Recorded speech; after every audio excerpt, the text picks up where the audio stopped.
Ladies and gentlemen, boys and girls, trans and queers, both nameable and unnameable, and all the entities who make a mockery of even these limited human categories, I'm Layman Pascal, and welcome to the Integral Stages author series, where today our guest is integral relationship maven Martin Ucik to discuss his new magnum opus about integral relationship practice.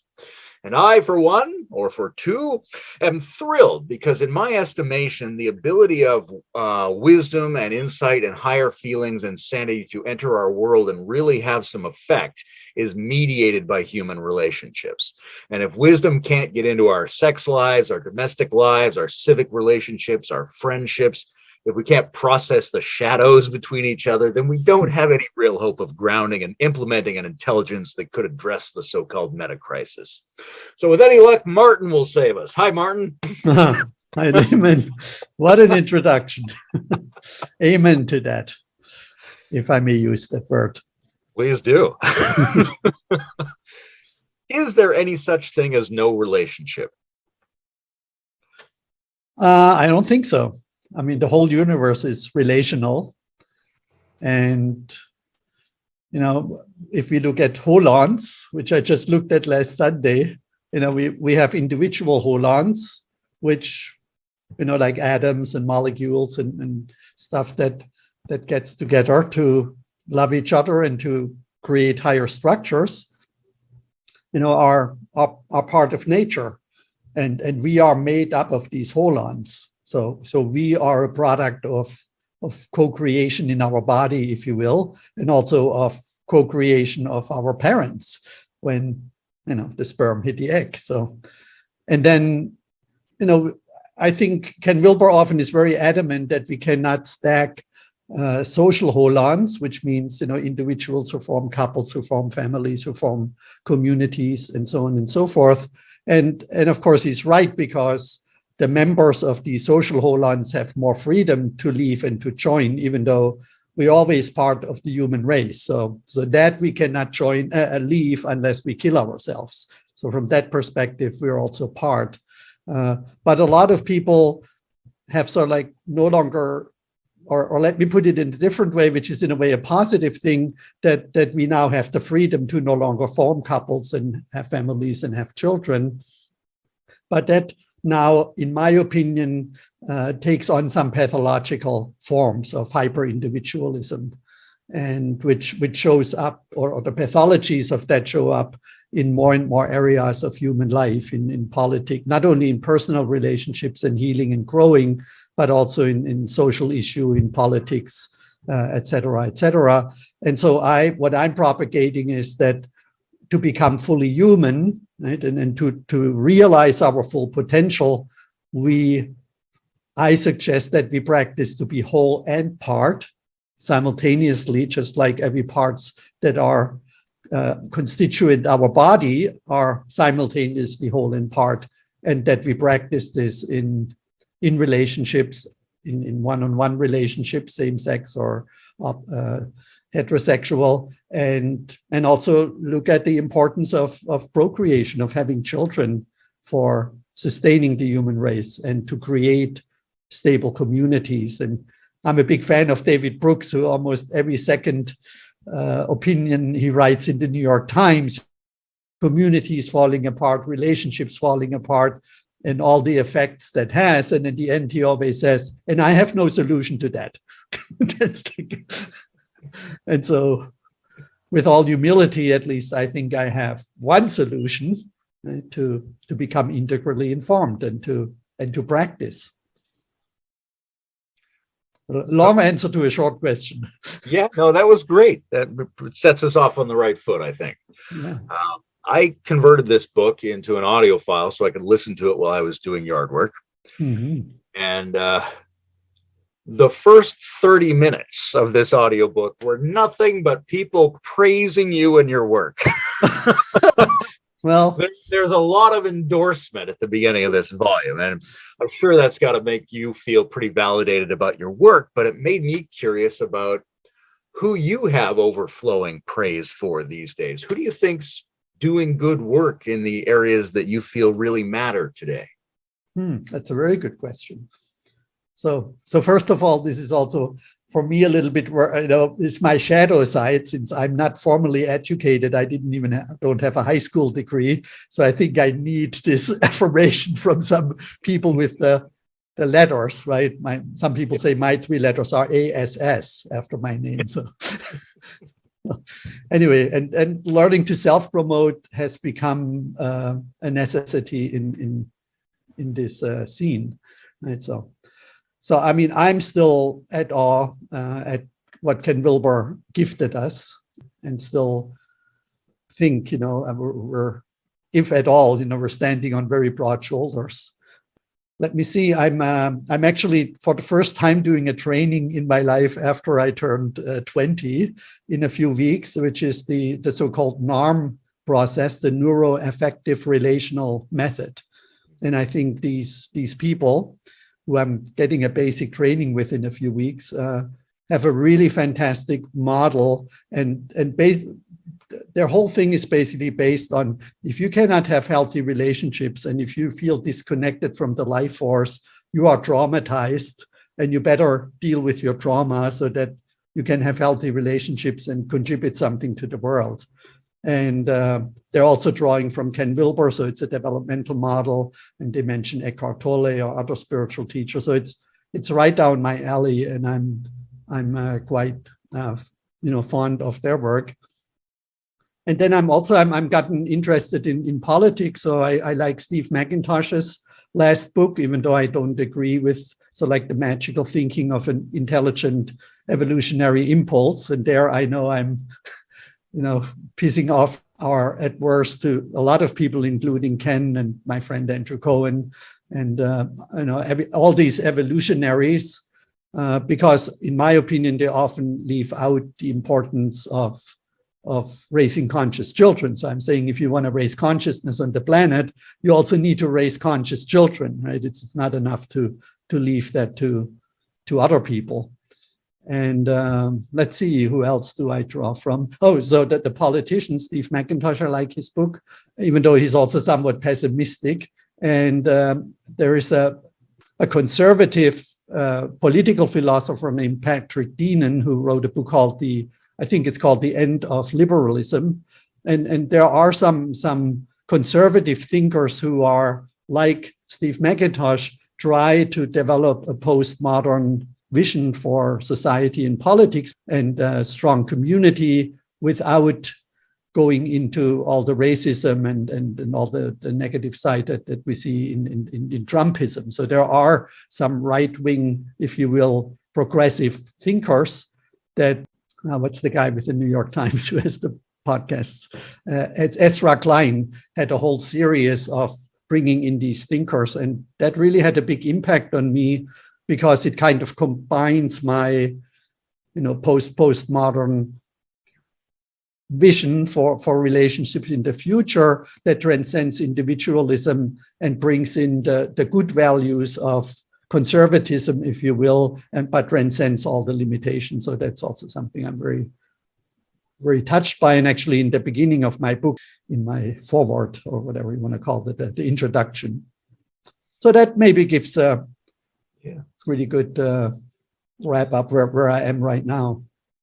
I was intrigued by the degree to which the political situation forms the frame for this book. Right, there's a lot of material at the beginning about how the not necessarily the principles of liberalism, but the way in which those principles have been embodied in the world have set up the conditions for a backlash to a degenerate version of traditionalism. And when you look at politics, do you see a place that, where we can actually implement solutions? Are there particular political solutions, or is politics just downstream from culture and we have to fix everyone's relationships in general, and then that will show up in politics? Or is there some way to make political relationships better? Yeah, I mean, you mean relationships between politicians? I guess there's two different kinds of ways to think about political relations. It's like a lower left and a lower right, so to speak. There's the individual relationships and the group relationships in politics, how that goes for people. But then there's also this notion of have we set up the formal system of interactions correctly, or is it somehow flawed and we keep running into its limitations? Yeah. So Jürgen Habermas, who was is still alive, is a big influence on Ken Wilber, and to the extent I understand him, on me as well. He basically says if the relationships in the what he called the life world, right, so the family, the community, the workplace, if they basically fall apart, then the political systems will eventually also collapse, because they're no longer having that sustaining foundation. And so he thinks it's more, if I understand him correct, more a bottom-up process. So what happens? Of course, the political systems emerge out of the life world by the voters or the behavior of people. And of course, we know there are autocrats and there's a lot of manipulation and things like that, but you still need to be able to manipulate it to fall for these autocrats. And the system are supposed to be in support of the the community and the families and the couples and eventually the individual. But the communities and these, if you will, lower social structures provide a buffer for encroachment of the system on the individual. And when we become single, or when people become single, or there are too many singles, they become increasingly dependent on the system, because there is no more this buffer in between. And then as sort of like societies then start to fall apart, and eventually the system also collapses. And Habermas saw this coming like 20, 30 years ago. And so I think it's of course a bottom-up process, but we also need a top-down process. There was, again, I read the New York Times quite a bit, an article like a half a year ago, where one of the opinion writers was lamenting that he has to pay more taxes as a single person than a couple or a family. Or some people lament, why do they have to pay taxes for schools? I don't have children. Why should I pay for other people's schooling? And I think this is just extremely short-sighted, because there's a book out 8 billion and counting, where a demographer says this is unprecedented in human history, that societies are shrinking. And she more or less refrains from making any judgment how that will impact us, but she says it will definitely bring major changes, and there's a good chance that not all of these changes will be positive, like in overaging society, etc. And one thing I recently kind of like noticed, I'd just say the wife of Ellen Combs had shared it on her Facebook, and they had a guy in Congress who's the CEO of a big American bank making millions of dollars, and they were grilling him and saying, well, you have this teller, she makes $15 an hour, she's single, she has a 6-year-old son. And then they went down the list where she runs out of money, right? And said, is that fair? Did you make all this money and you don't pay people a living wage? Right? And so I wrote her back, because I know her well, and said, well, what about child support? I mean, she has a 6-year-old son, so I'm sure, or I assume she would collect child support. And secondly, I said, I mean, I started to wonder, is our society made up to have basically, where we're moving towards a majority of single households, because then basically you would have to double the incomes of these single people, right?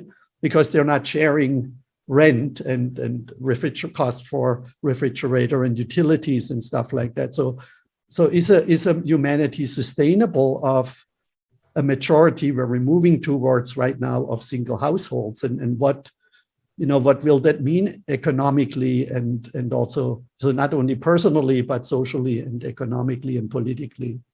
And one last thought I have around that, and as you can see, my mind is just like bum. So I don't want to make a real comparison, but I still say it, right? I think what we see in Afghanistan to an extent is sort of like a pushback from males, right? That they say, we don't want the women to get liberated and to no longer need us. And new research out that says that over 40, only about 32% of single women want to be in a relationship, while 62% of males would like to be in a relationship. And on the other side, women only find about 30% of males attractive, while males find about 65% of women attractive.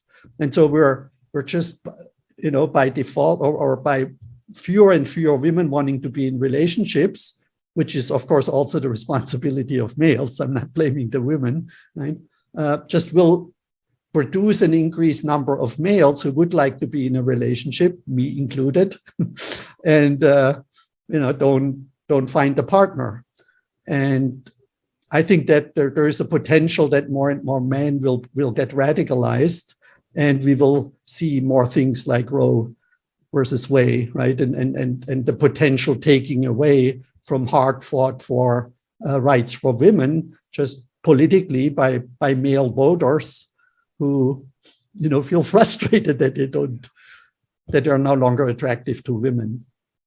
Yeah, it seems like there's a whole bunch of social problems that are downstream from the failure of relationship, which in turn is downstream from our inability to manifest ourselves in ways that make us worthy of being in relationships and finding the people we want to be in those relationships with. Yeah. One thing about this book that I noticed, first of all, the book is divided into modules that could be really useful for individuals or couples or people trying to host salons and trainings to promulgate these ideas. I love that. That's the purpose. There's also suggested films and shows that highlight the themes from each section. Yeah. It made me curious because they're generally things that highlight the positive qualities. Not all of them. Not all of them. Marriage Story, for example. What you see in popular entertainment movies and shows that most often strikes you as the opposite of what you're trying to say. What do you repeatedly shake your head at in terms of how relationships are portrayed in mainstream culture and entertainment? Basically, the lack of shared purpose, right? There is always this idea, if you fall in love with someone, right? And maybe you develop a few relationship skills and maybe you navigate a few rough spots, right? Then that's all it takes. And, when it comes to, really sharing, there's Love Actually, so like the classic, right? Where we're basically told all that it takes is to bring up the courage to say, I love you. And then you're in a relationship, right? And that's an extreme example. So I'm grateful for movies like Marriage Story, but they only show the symptoms. They don't offer the solutions, right? They're not talking about the obvious anima animus complex problem in the movie. That's why I chose it for that module. And I don't know if people are not interested or what why that is, why there aren't more movies that show the, how you co-create healthy relationships and what the necessary crucible is, as what's his name, David Schnarch calls it, the relationship crucible, right? That everyone who's been in a long-term relationship knows about this crucible. And there's also interesting research. They followed people who chose to divorce, right, who were already in proceeding to divorce. And then they looked at couples who then went to therapy and decided to stay together. And then they looked 7 years later who is happier. And it turned out that it doesn't matter really statistically if you divorce for your happiness or if you stay together for your happiness. The happiness after 7 years is about the same, or the level of unhappiness, depending on how you look at it. Yeah, I like that idea of the absence of shared purpose in the narratives, because certainly in most of Western entertainment, achieving the relationship is the end of the story. Yeah. There's no sense of what it's for. What it's for could be, generating the next generation of people, or it could be a number of other purposes. But the sense that there's something to work toward seems to be generally missing from the entertainment and the discourse. I have several friends and people who looked at my work, who are therapists and work with couples, and they said, since I'm familiar with your work, my first question is always, what's the purpose of your relationship? Not what's your problems or what's the purpose of your relationship? And that often is like, it's like, we never thought about that. That's actually a good question, right? Why are we together, right? And of course, then you need to know, what is my individual purpose? That was my second book, Sex, Purpose, Love. And of course, all the everything that's in integral relationship practice is basically drawn from my first two books. So yeah, that's a big question. And as you just alluded to, is that the right word? We either just share our biological purpose of living together and having sex, maybe procreating and seek the best quality of life, or we have what I call a transformational purpose, which is more like what Scott Peck called it, to learn, to heal, to grow, and awaken together. So to have a real interest that our partner, does this spiritual and personal growth and healing and vice versa. But these relationships, oddly enough, are often not very stable because people, come from different levels in different developmental lines, and they often do some learning, healing, growing, awakening together, but then they often also grow apart and then seek a new partner. That's where this idea from Daphne Rose Kingma and little slow my mind right now. From other people comes that serial monogamy, right? And having an anxious attachment style that scares the holy shit out of me to know, oh, okay, we're going to get together, but in a few years, I'm going to be the ex next. And there are some people who just say this is like we're getting older, right? We get together later, we develop in different ways, and so it's totally normal that there is no more long-term relationships. And I gave a talk, I think in 2011, and at the end, people said, well, Martin, this is just a utopian fantasy, right? This is not realistic what you're proposing here. And then a woman got up and said, oh, I'm here with my husband, and actually we're living that. So this is not a fantasy, that can be a reality. The wife of Alex Gray, the famous painter couple, right? And so that turned me then on to this shared, what I call transcendental purpose, where we really feel, right, we feel drawn to creating more goodness or beauty or truth and functioning in the world. And we find someone who shares that same passion and purpose. Let's say in my case, to further the integral relationship vision, somebody else being in politics or in health or education, and very specific, bringing something new into the world and find someone who feels the same urgency and passion and purpose. And with all the criticism probably partly justified that is leveled at Andrew Cohen, I think he and his community really pioneered this idea of evolutionary enlightenment, that we can get in touch with like an authentic, as they call it, purpose, and get our ego out of the way, and really with courage and love, but fierce love, bring that into the world. And this is much better done with an equal and opposite partner who complements our talents. And these relationships, wherever I look, they're sustainable again.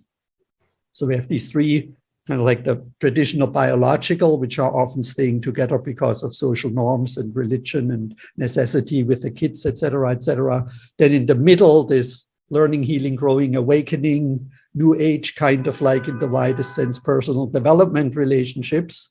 And there is often a lot of people then single and in relationship, again, this whole mess. And then there is a third emergence where relationships become committed, long-term, stable, again, if there is a shared purpose to contribute something to the world, to the betterment of humanity, if you will. There's a question in there of how similar in aptitudes, right? You must say equal and opposite, but also how similar do people have to be? There's obviously parents and children, right? Mm-hmm. There's a huge developmental gap in those relationships, work, or, the sage and the devotee, there could be a big developmental gap. But when it comes to friendships or romance, is how far apart is too far apart, say in terms of developmental stages, or is this even the right way to think about it? That's of course a good question. And I think most people still agree with me who work in this field that when people are like one stage apart and they get into real conflicts, then it's really hard to resolve them.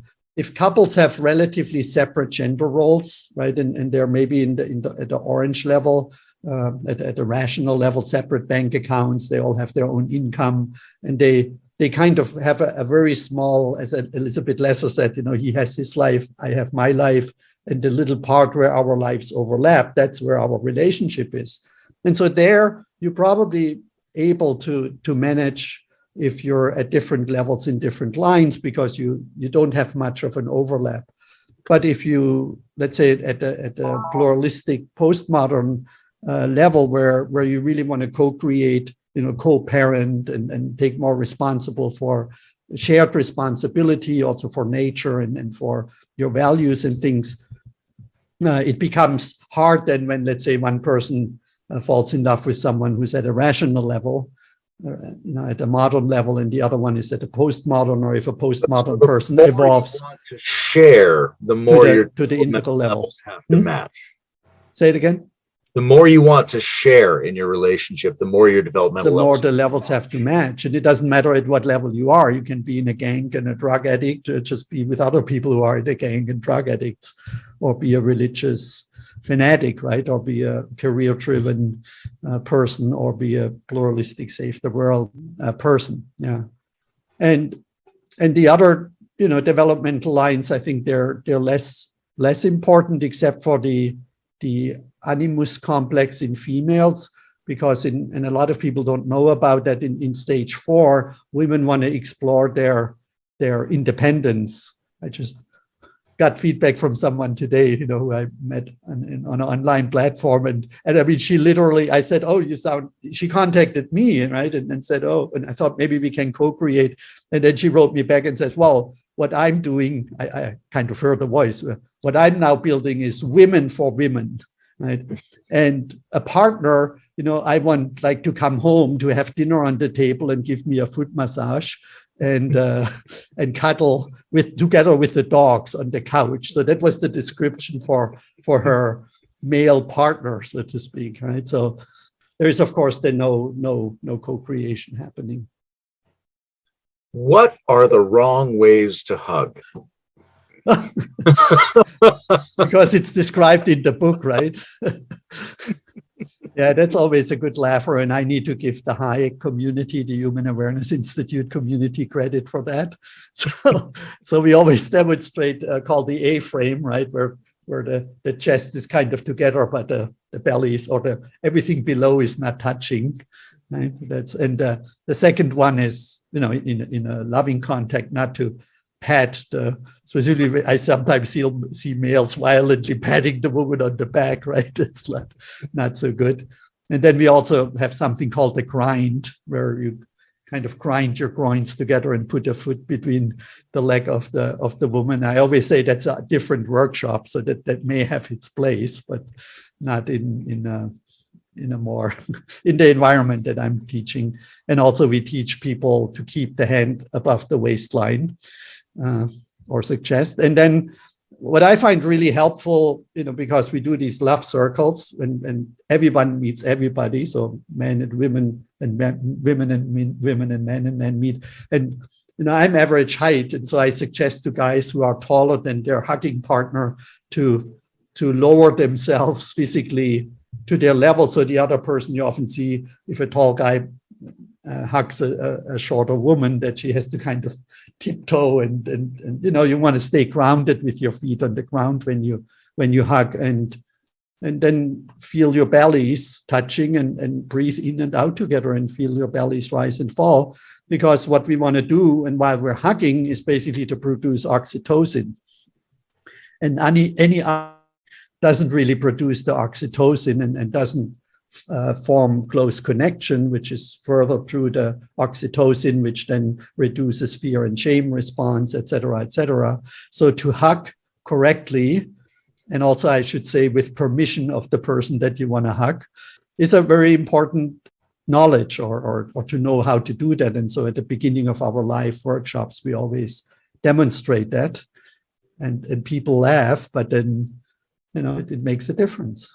Thanks for asking. That's an important one. This book is full. It's overflowing with techniques and insights and tactics for understanding and improving relationships in terms of taking them in the direction of this This is legendary integral relationship status. It sounds like a war, going to war book, tactics and strategies. Marketing to the war of relationships. Yeah, but if a person didn't have all these techniques at their disposal, if they were stranded on a desert island with a couple of people, what one thing, what basic tactic or proto skill, what one thing could they remember to try to make their relationships and their ability to be in relationship better?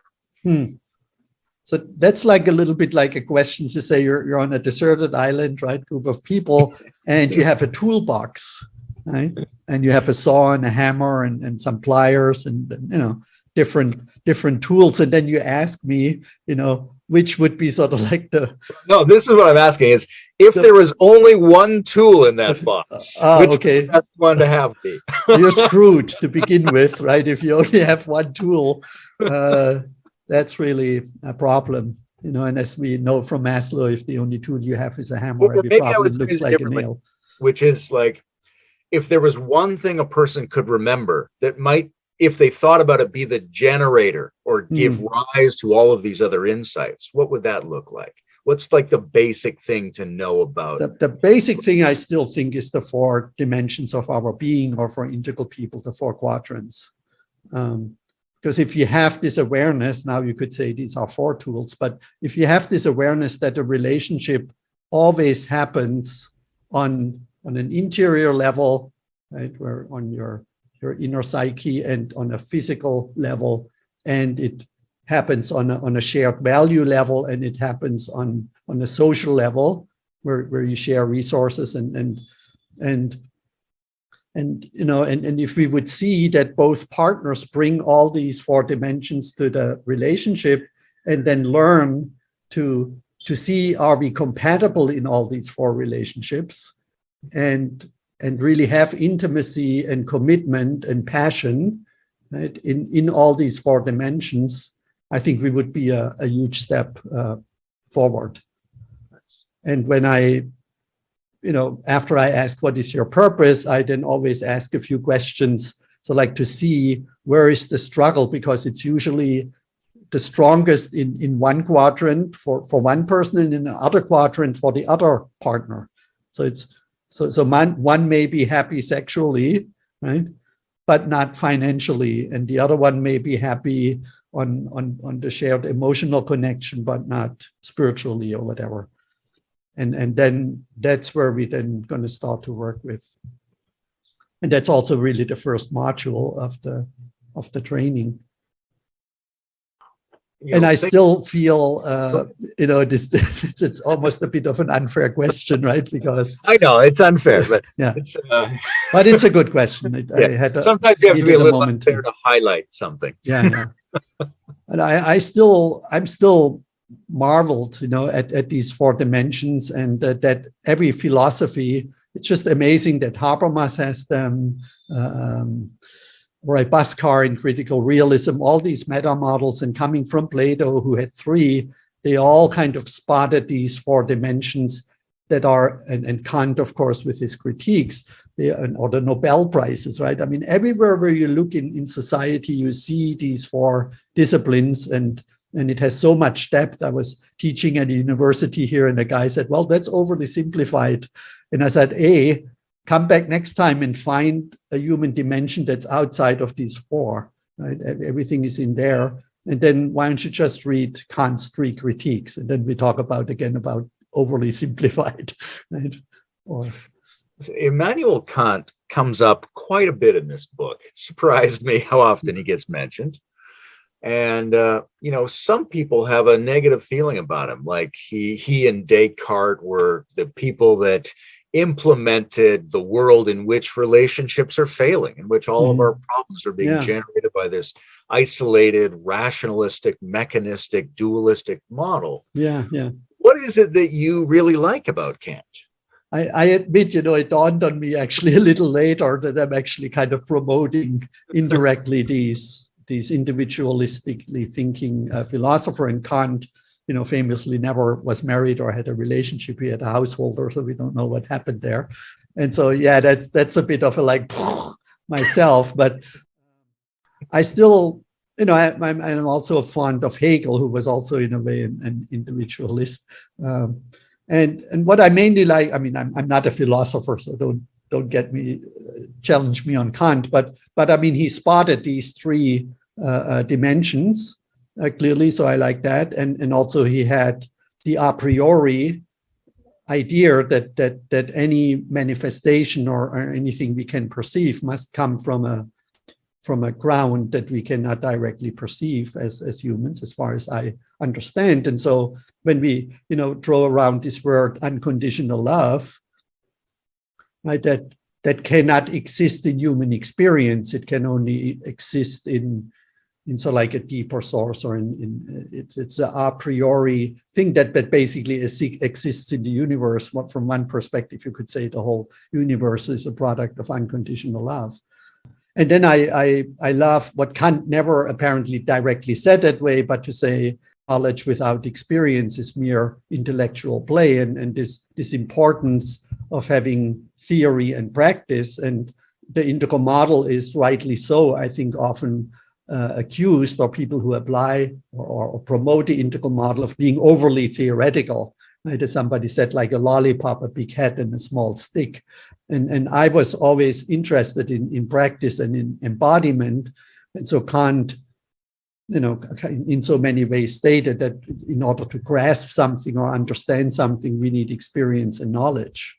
And Hegel, of course, I like about his developmental model, but also the dialectical system, because I don't know how far you got into the book, but I developed this theory, and I think I'm the only one who has, for biological, between the first and second and third and fourth and fifth and sixth chakra, between males and females, and then in these transcendental relationships where the dialectic becomes more symmetrical between each of the chakras.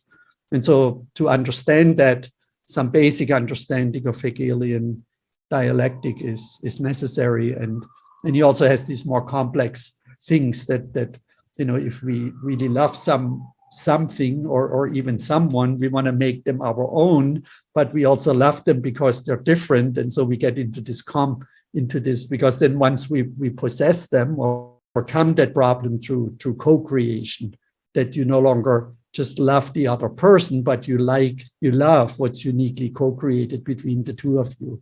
And so I think Hegel inspired me partly in developing this idea, how co-creation between the seven chakras is looking different in biologically driven relationships and relationships that have a transcendental purpose. So I found this stuff very interesting, right? Partly personally, because I worked on a 4-quadrant model of chakras some time ago. And so when you see someone doing it, you're like, oh, good. That wasn't useless.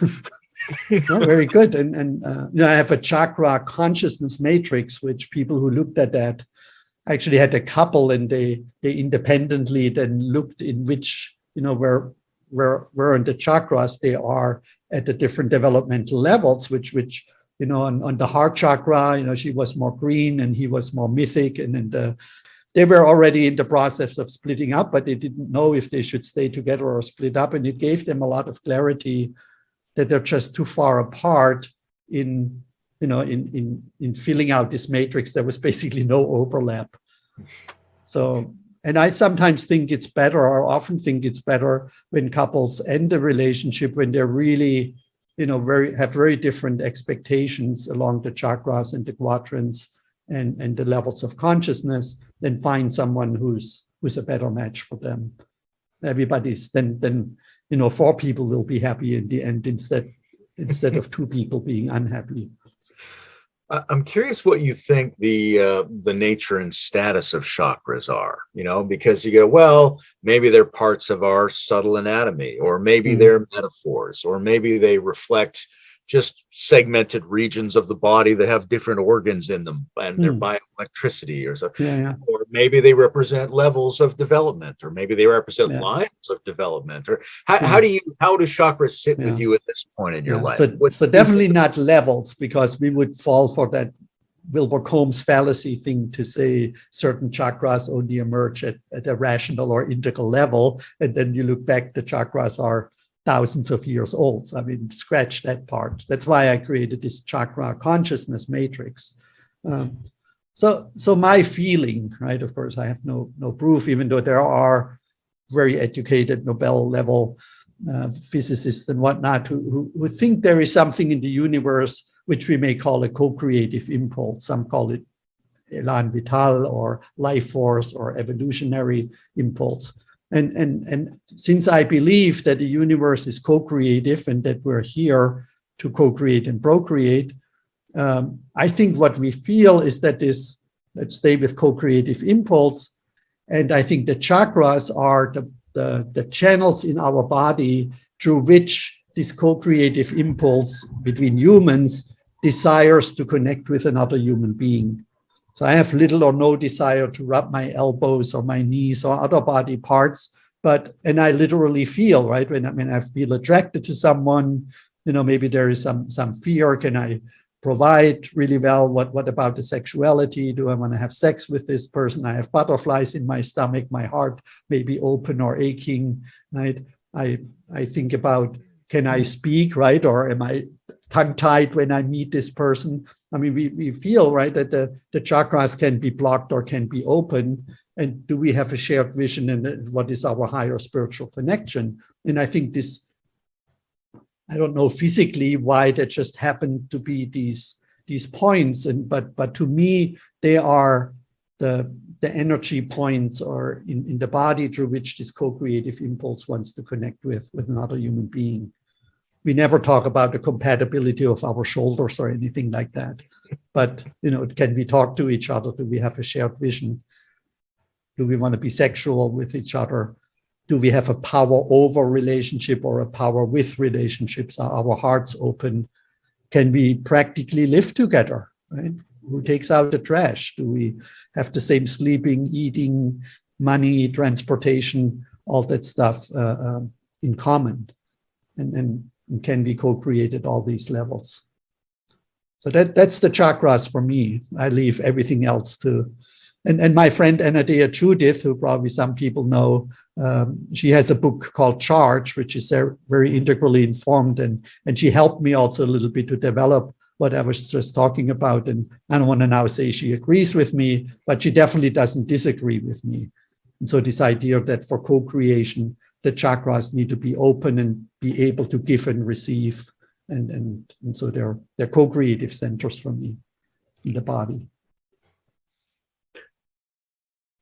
I circulate in a lot of these communities where relationship is not always foregrounded, right? It's one of the nice things about this book is relationship isn't always the topic we're dealing with. But when you talk to people, very often that's what they want to talk about. And not just in a personal way. Very often they want to say, hey, we think relationships are being left out of this. We think there's an important element of connection that's being left out. And sometimes I wonder if that's a sensibility that's emerging out of the technological environment. So that we've moved to digital technology. And so our whole world is about links. It's about interconnectivity. Do you think that informs us in a way where we start to expect connection to be the thing we should be focusing on to make sense of the world? That's a complicated question. I'm not even sure if I can answer that.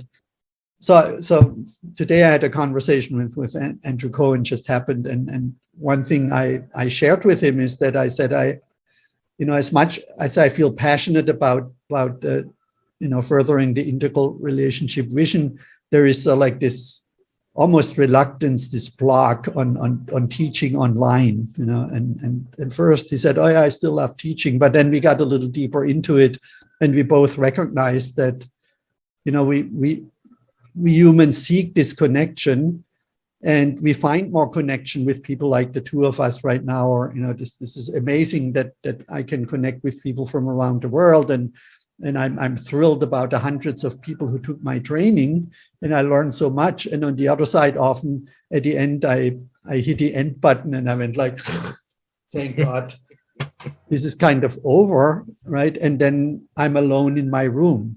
And I'm not sure if I answer your question, but I'm not really sure where some people may feel more connected through technology who don't have that big desire of physical and real human connection, having an avoidant attachment style or whatever reasons they have, trauma and things like that. And I think other people feel this deep longing for getting out of the virtual world and connect again in person. And very often these virtual connections don't transform very well into all of a sudden we smell the people, right? And we hear them. Like there's all these other dimensions. And maybe you have more opinions about that or background than I have. I think it's just an open question. I mean, use of this technology is unsatisfying in many ways. For some people, it opens relationship up. For other people, it can't really be the relationship they're looking for. But at the same time, the fact that we're immersed in this makes us remember the body as a problem. We're always like, well, what about reality? What about embodiment? That comes up all the time now. Yeah. And also because we're told that this is a world of connection and exchange, rather than when books were the main communication and we're the audience and someone sends us a message. Now we're supposed to talk to each other. And even if it doesn't work all the time online, we sort of think in the back of our mind, we should be thinking about exchange. We should be thinking about connection.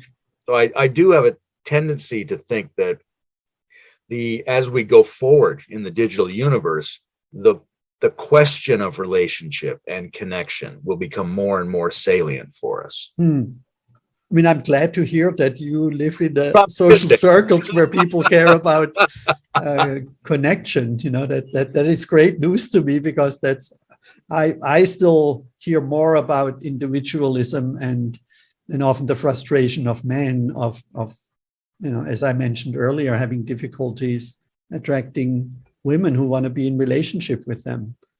I think, speaking of movies, the movie Her, which I suggest for understanding the four quadrants, is that this artificial intelligence only happens in the left-hand quadrant, and the lengths they try to get to somehow find a connection in the right-hand quadrants. And also seeing his inability, right, to be very intimate and connected with her in the interior. But when he meets his ex-wife or getting divorced or tries to interact with other people in the real life, having these difficulties. And I think this movie is just brilliant in showing the pathologies of us often being very intimate with people online, right, and open, and also often very rude, right? I mean, it's so easy to really share your opinion in somebody's face online. We know that, right? That everything got more rude and polarized, etc. And we say things online to people that we would never say in person. So if there is a desire to compensate that now, to come together again and have healthy, also physical, personal relationships, hey, I'm totally thrilled. And maybe I'm too pessimistic, but I still see that we're moving in the other direction. We haven't come out on the other end. And that is, of course, the purpose of the book. It's not only maybe as you characterized a little bit, like a strategic manual, but it's a real practice manual with many, many questions and tests and exercises, physical and verbal, where people can learn how to connect with other on a human level.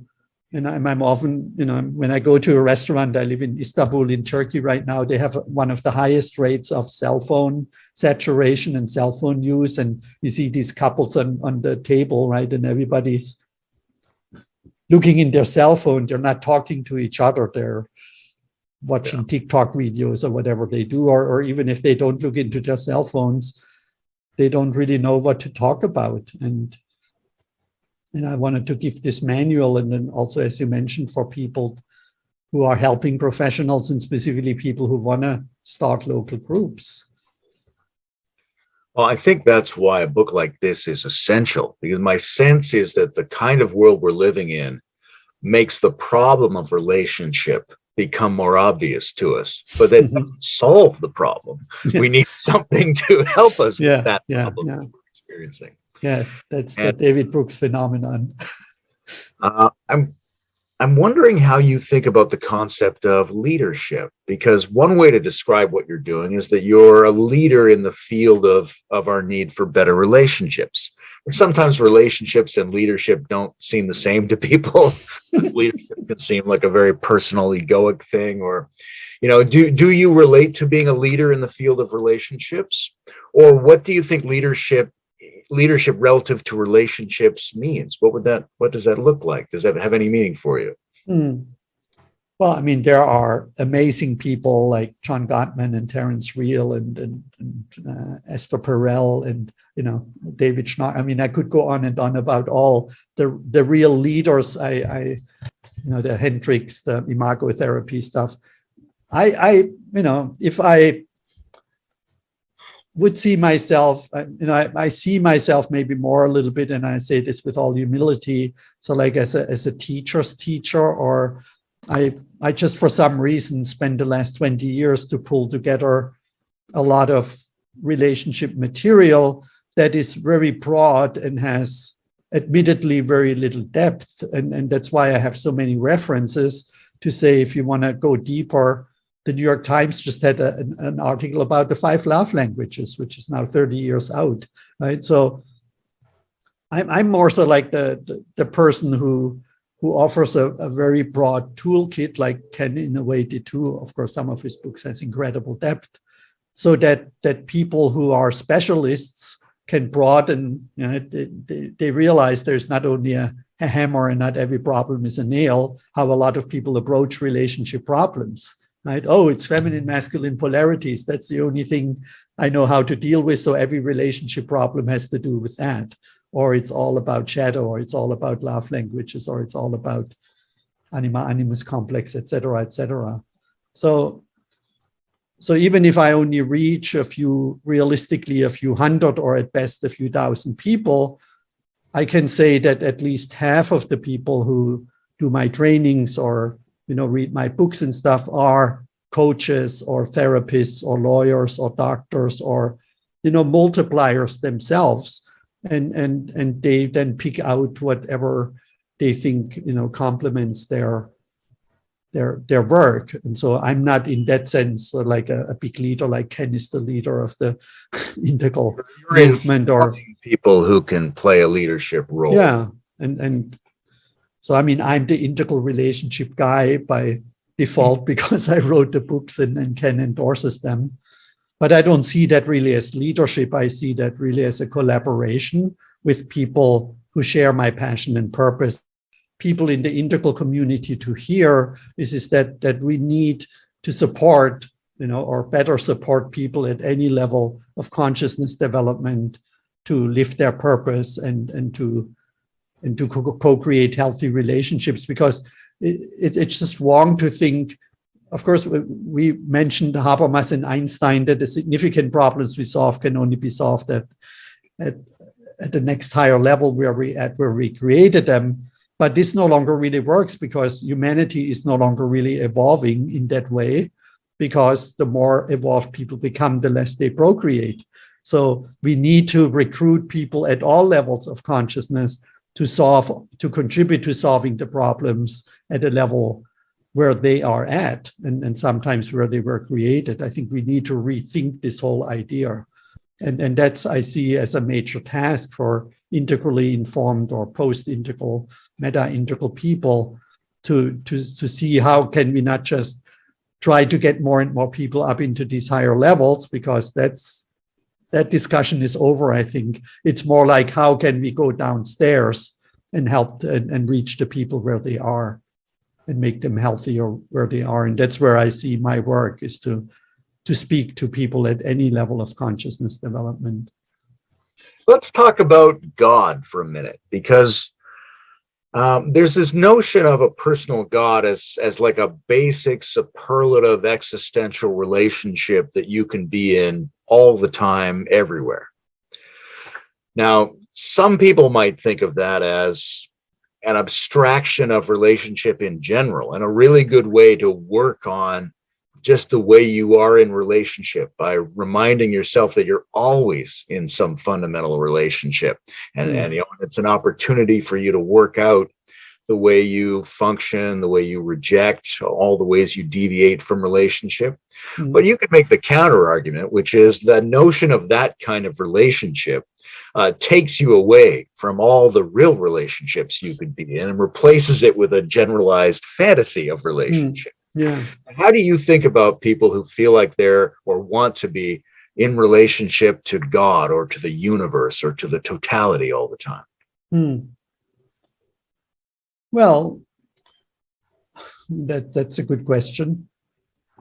So first of all, in my meditation that I suggest, I think we can go into a space where we touch on the source from which everything emerges, and that's not separate from anything that emerges. I was just in Konya a few weeks ago at Rumi's tomb, right? And I'm a fan of Rumi, and I this experience that mystics have, where where basically God is in you. You're not God, but you're not separate from God.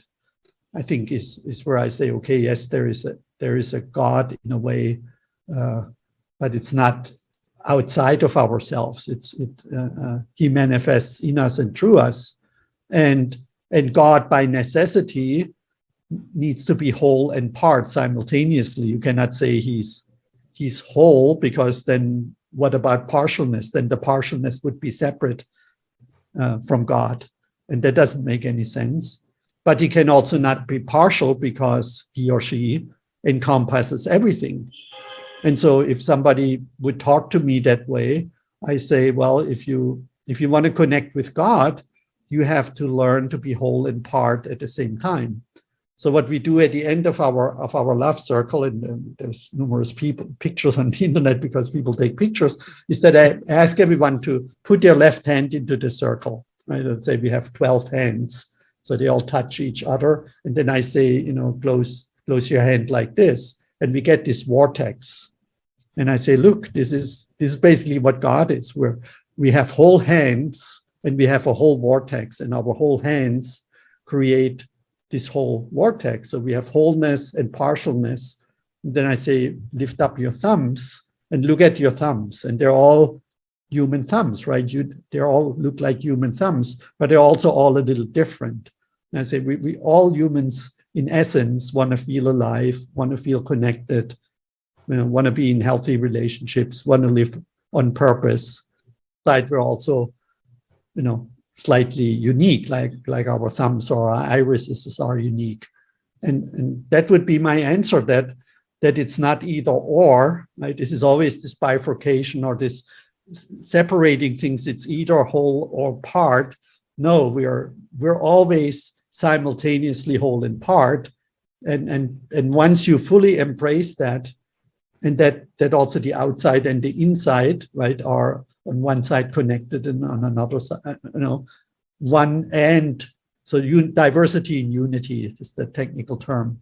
That would be my answer. And then, of course, I say, this you can only practice in relationship. You cannot practice wholeness and partness along the 7 chakras, right? Because then people say, oh, I have a lot of friends and we, whatever, right? But you have to share money, and who takes out the trash, and talk about sexuality, and who has more power. And only in intimate relationship do you have this intense connection along the 7 chakras, and to balance this wholeness and partialness through feminine and masculine polarities. That's the only place where you can practice that. And that's why I now go with this German philosopher who became my friend, Dr. Ferdinand Fellman, who says, in order to become fully human, you can only realize that in a couple relationship. So he's the big German couple philosopher who, wrote a bunch of books, very philosophical books on the primacy of the couple. And large parts of the society are moving towards the primacy of the individual. The single woman, right, who,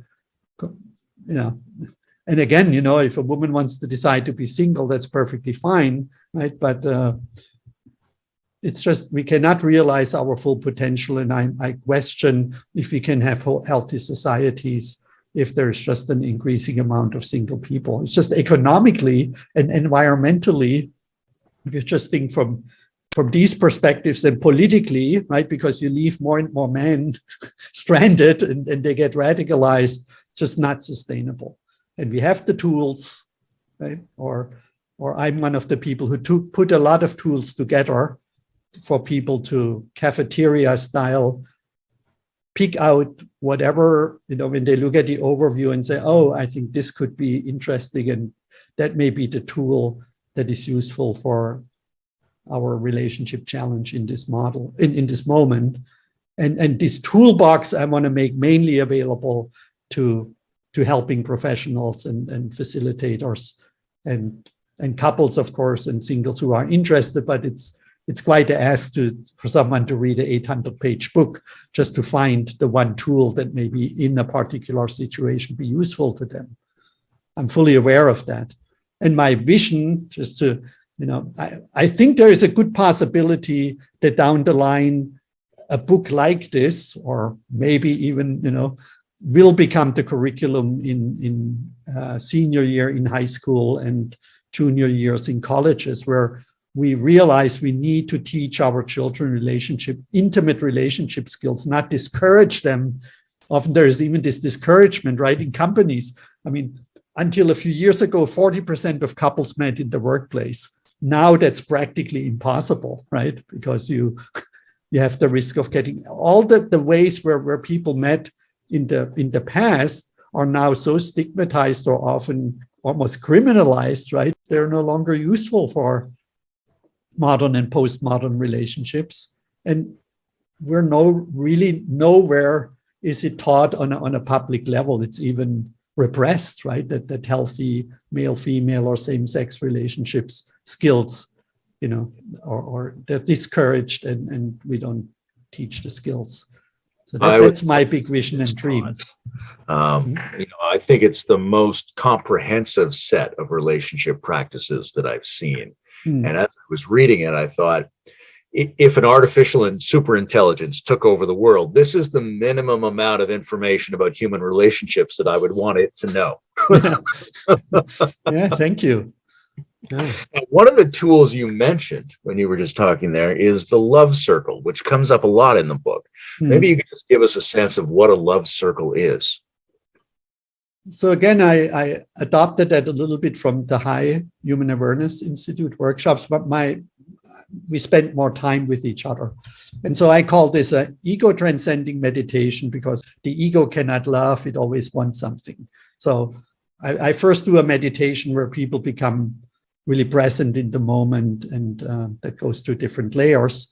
And then in order to do these exercises, we need a certain level of trust and connection. And so I asked them to get up and stand across from a person and creating a double circle and look each other into the eyes. I play some music that I tested that is very heart opening.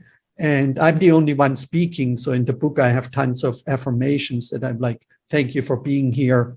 Your gift is a present for all of us. And so they look each other in the eyes. They can either put their hand on the heart or hold hands. And then I speak, and I say very moving things. People often start crying, about that they're lovable and that they're beautiful and that they matter. So like little new agey affirmations. And then they share a hug in a way. And what that does is when we eye gaze with other people, it releases, it's an oxytocin releasing exercise. So I'm like a drug dealer. I drug them all up with oxytocin in this exercise, which then opens them up to reveal themselves fully and to be vulnerable and be open, because often they're strangers that never met each other, and our exercises are often very intimate. And so without this love circle, they wouldn't be as open and as connected and to do these exercises. And that's, of course, you could say, so like a beginning tantric practice that of course, in tantra classes, they do a lot of eye gazing and hugging and sharing and opening their heart. And so that's basically what is unconditioned love circle is. And I always do that at the beginning of my workshops, or even the evening events that I have here in Istanbul. The first 1 hour, 15 minutes, we meditate and do the love circle. And the reaction of the people is amazing. And I did an afternoon at Cosm with Alex and Alison Gray. They weren't there in the afternoon. And I was a little bit, should I really do the love circle? Maybe this is a little shallow for these people. And I just went for it. And it was amazing how many people said, wow, that was just like, not just doing it with one person, but really doing it with everyone in the group is so an intense experience. And then you realize, oh, it doesn't matter if it's a man or a woman, right, that I'm across from. And it doesn't matter how old this person is, or if I'm attracted or not attracted. And because when we eye gaze, the eyes are all beautiful, right? And when we feel this connection, all of a sudden we feel our humanity. And I have done this now with thousands of people, literally, and I still often tear up myself when I facilitate it or when I'm in the circle myself. It's really, really powerful. And I think if we would have, the Senate or the House, before they have a debate, if they all would do a love circle, right? I think our politics and our world would look really, really different. How do you think about the need to balance relational depth with integrity and values? So, like, one of the things people are anxious about, I think, is that if they or their partners, say, were to open more relationally and have richer relationships with other people, that this would expose them to sexual and emotional and all kinds of things. And how do you keep your existing commitments clean while you're also trying to participate more in a variety of kinds of relationships with people? Because sometimes those can get in each other's way. So you mean you're in a primary sexual relationship with someone, and now you open up to certain levels of intimacy with other people? Yeah, that what you're asking? Well, that would be one example of the process. Another example might be if I have certain ethical values, but I start to get involved in friendships or relationships, and I want to go more deeply and focus on that more. The momentum of that might carry me into things that on my own I might actually not have wanted to do, or like, how do you, where's the line there? How do you approach that wisely? That never really struck me as a challenge, but maybe I answer that a little different. What is, I'm in Turkey, and last December I was invited to Egypt by Dr. Khaled El-Shabini, a great guy. And it was so interesting that he said, well, you can only talk theoretically about certain things. You cannot do a love circle, and you cannot really talk about sex. And so there is like this, maybe that points a little bit to it, what you may imply, that certain cultural values and maybe also personal values conflict with our inner desire to create more intimacy. And so he said, I discredited in my community. And I hope that's okay that I say that. I guess it is okay. And so, I learned in Turkey that I have to really be careful about that. Also on an individual level, with which women want to be touched and which women don't want to be touched. And you cannot tell by, even if they're wearing a hijab or a burqa or something like that, because some women say, no, I'm perfectly fine to be touched and hugged. But in relationships, for me, what's called self-validating intimacy is very important. And so when we have a primary partner and we have also emotionally and potentially sexually intimate relationship with other people, the wide context of polyamory, right, which doesn't necessarily have to be sexual, there is something I call emotional infidelity, which a lot of people think is okay. And that can be as harmful as sexual infidelity, And so, as you know, to have the courage to be transparent with our partner, and what David Schnarr calls self-validating intimacy, that a lot of people are not really vulnerable and open because they either think that it will hurt the feelings of the other person, or the feelings of the other person will hurt us, right? Otherwise, there wouldn't be any fear of being vulnerable and open. And to practice this self-validating intimacy, I think, is very important. And then shared values I had a girlfriend that I was very much in love with, and we actually did some groups together, and somebody said, oh, we want to talk about sex, and she immediately said, you should never talk about sex in public, right? And I went like, no, let's talk about sex. And she looked at me and said like, no way, it's just like, so people have different sensibilities. I don't say she was right and I was wrong, or vice versa. She just had different values around talking about her sexuality in public, and other people, they can't stop talking about their sexuality in public, or whatever else it may be. But that comes back, in my opinion, about your level of we were frozen again for a moment. Is that a movie, Frozen? But it's not about Zoom. It was a pretty good movie too. Yeah. Well, you have amazing questions. Like normally people ask me all the same questions, and you really challenge me. Well, I'm trying to think of what I'm actually interested in. One thing, it's not necessarily on the subject of relationship, but it might be, is what do you think, what's goodness to you, Martin? I think that's very important.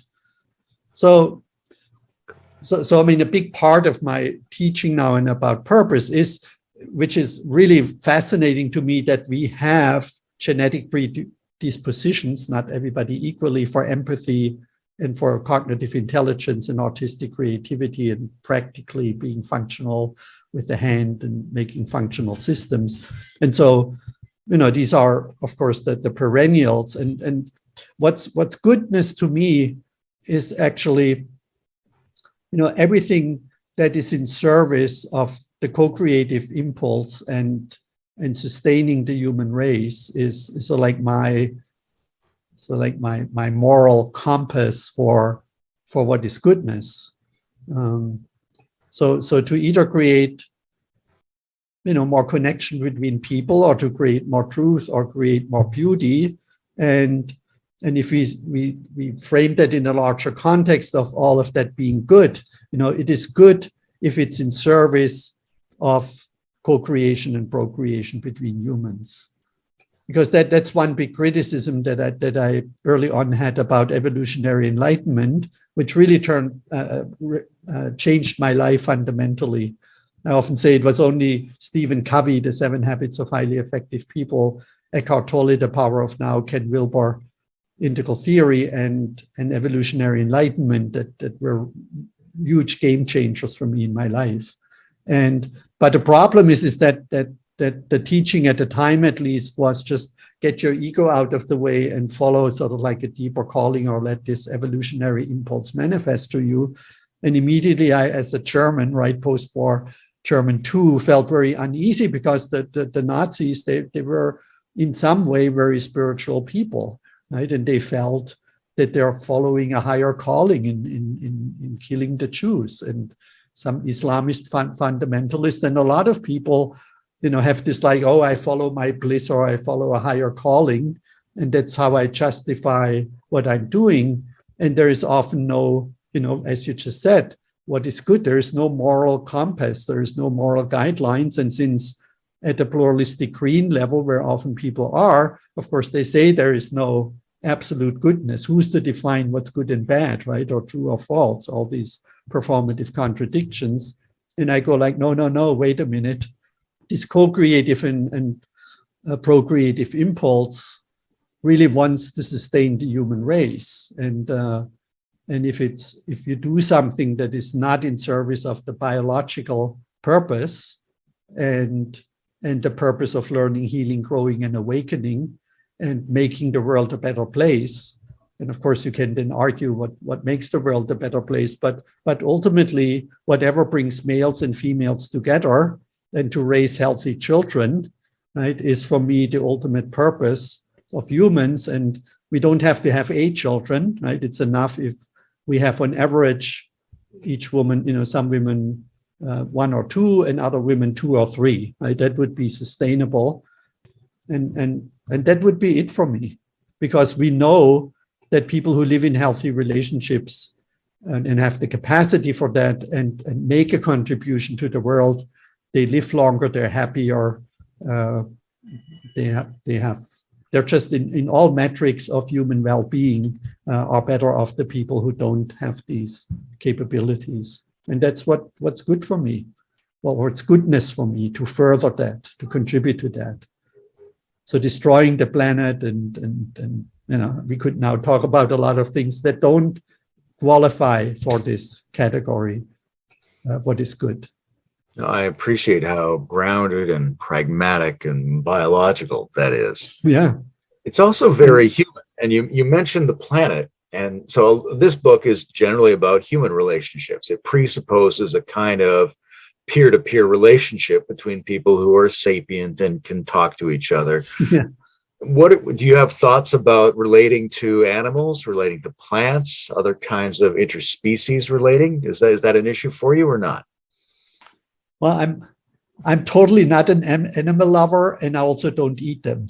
Right? And so I'm one of these people who sometimes says you're this big animal lover and you're not a vegetarian. So I'm in the other paradox, and I just think it's extremely important that we keep our flora and fauna and our biodiversity and animals alive, and so that making choices in that direction, I think, are extremely important. And I don't want to, in any way trash women, but I still want to point this out that in my experience, specifically in women, also in men to an extent, but in men, the consequence is a little different. Is that there is often a difference between females' general values around the environment, right, and the world, and when it comes to their personal selection process. The values shift dramatically.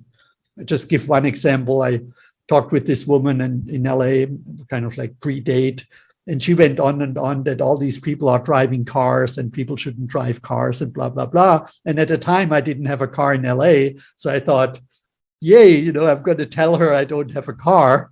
And immediately she said, I would never date a guy who doesn't have a car. Right?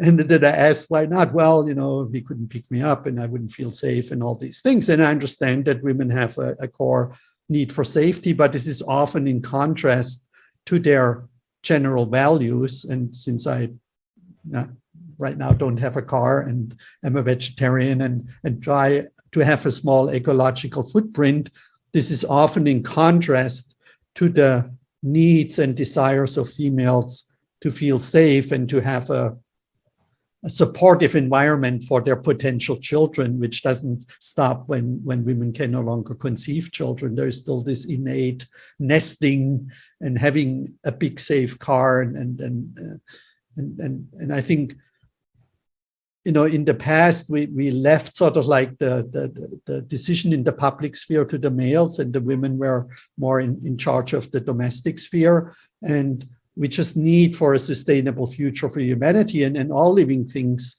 that males and females take equal rights and responsibilities in issues around the environment and also around their sexual selection process. If we still have a majority of Tinder swindlers out there, if you saw that movie, or basically women selecting or being mainly attracted to men with status, power, and wealth, and these things, which I understand on a personal level, just as males are attracted to sexy-looking women because they have good reproductive capabilities. We need to somehow transcend these primary fantasies, as Donald Simmons initially called it, and Warren Farrell then adopted it, and I adopted it, because it's not sustainable. not everyone can have an above average looking woman or an above average income, height, success status partner, or replace it with something that's more attractive, namely our transcendental purpose, then we know we might be already the next endangered species. I mean, I'm often wondering why we're so concerned about the extinction. Last night they had something on the PBS NewsHour about trees and then about cacti and animal species, right? And we're all concerned. Nobody's concerned about, or nobody's not right, but people are not to that extent often concerned about the sustainability of the human race, because there's this like, oh, we're already 8 billion people and there will be 11 billion and there's too many humans anyway. But this is very short-sighted, I think. And we're sort of like having, and the root of that is our sexual selection process, in my opinion, which is another big topic. Yeah, there's something and interesting. My friend Bruce Kunkel always said, if you want to change the behavior of some people, you need to offer them something more attractive, right? And so if you just say, well, go with the poor schlepper, right, who's the environmental guy who's poor and lives in a cardboard box or whatever, and the guy go with the whatever you perceive as unattractive, right, woman, and transcend your primary fantasy, that's never going to happen unless you offer people something that's more attractive. And what Barbara Marx Hubbard called suprasexuality, rightly so, because she discovered that when you share your transcendental, or they call it evolutionary purpose, higher purpose, whatever, that is even more attractive in your brain, releases similar hormones and activates similar parts of the brain that are activated through pure sexual attraction. And that can override the primary fantasy. At least that's my hope for the future of humanity. Pretty much my only hope, quite frankly, because if we increasingly stop procreating and we have increasingly more single people, we're just going to start killing each other, and we will just distinguish ourselves, or at least go back into some kind of, pre-modern. I love the movie. It's my favorite movie is Cloud Atlas, and the book, right? Because they show sort of like this potential that we get pushed back into some archaic reality. So you're thinking that the only real hope for humanity is for co-creative and procreative relationships to become the sexy transcendental thing. Exactly, yeah. And that males and females take equal rights and responsibilities, not only equal rights, but also responsibilities in the public and domestic sphere. That we don't kind of, whatever the situation is, still have a predominance of males, having them make the decisions and then blame them for the outcome, right? So I think, and that needs to start on the one-on-one level. It's not just done by forcing women onto the board of directors and into cabinets, and if we cannot have this co-creation at the couple level, it's very hard to have that then functionally on a political level or corporate level or educational level, or wherever you want to bring these quotas in. Because then the women very often have to adopt very masculine values and validity claims, as Jürgen Habermas would have calls it. And one thing that I expand on in the book around communication is that a model, which is otherwise very profound, that it only makes masculine validity claims, and not feminine validity claims. And so we need to get to a point that males and females are allowed to make feminine and masculine validity claims, which we are capable of, but we're as a humanity are not there yet, which you see with the very aggressive female politicians in America, who are often more aggressive than the males, right? Oddly enough. So that's not really the solution, that we masculinize women so they can be successful on some corporate boards and in political parties. Often the men seem to be almost like more feminine in some way than the females. And both have to learn to embody that. And practicing that can, in my opinion, needs to start on the couple level. I feel like I could ask you questions about this for hours because I think it's a really important topic, and also I like you.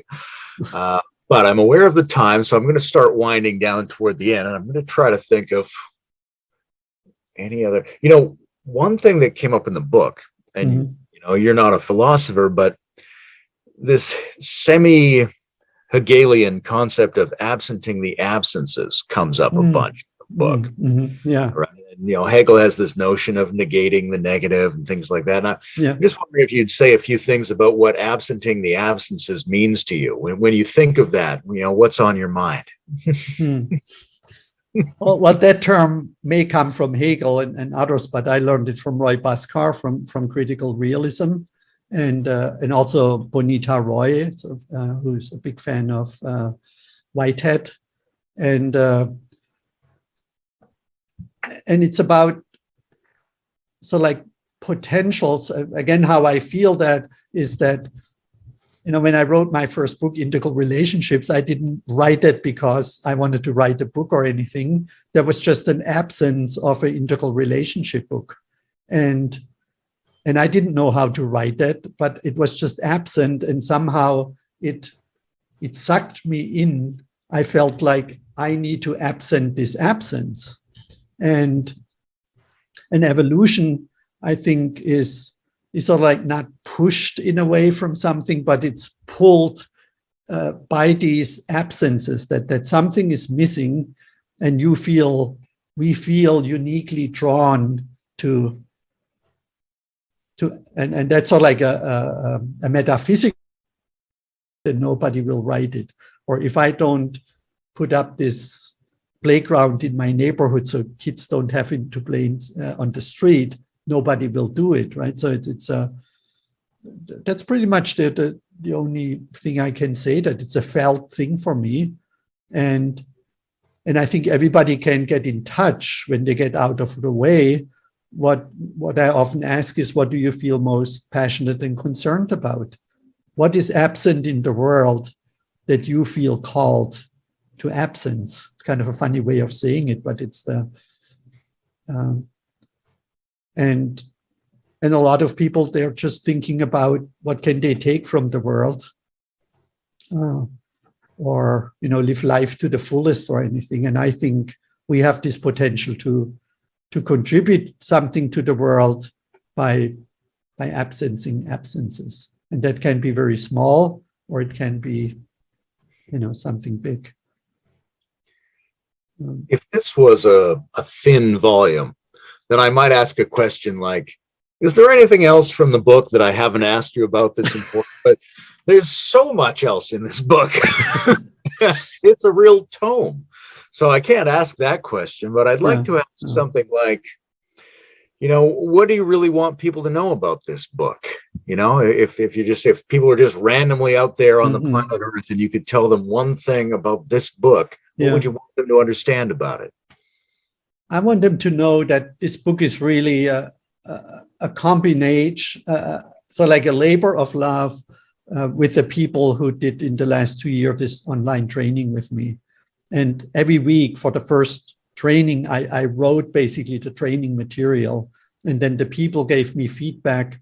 And what was so stunning, we had people from about 35 countries from all the major continents, that at the core, right, of this training and what's now in the book and what we co-created is really something that unites humanity.